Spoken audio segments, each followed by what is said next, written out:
ஆசை கோபம் களவு கொள்பவன் பேசத் தெரிந்த மிருகம். அன்பு நன்றி கருணை கொண்டவன் மனித வடிவில் தெய்வம். இதில் மிருகம் என்பது கள்ள மனம், உயர் தெய்வம் என்பது பிள்ளை மனம்.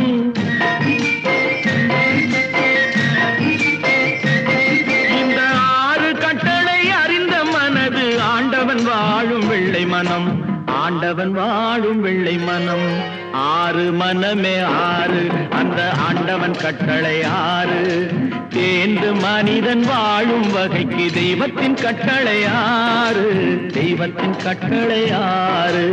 6 மனமே 6, அந்த ஆண்டவன் கட்டளை 6.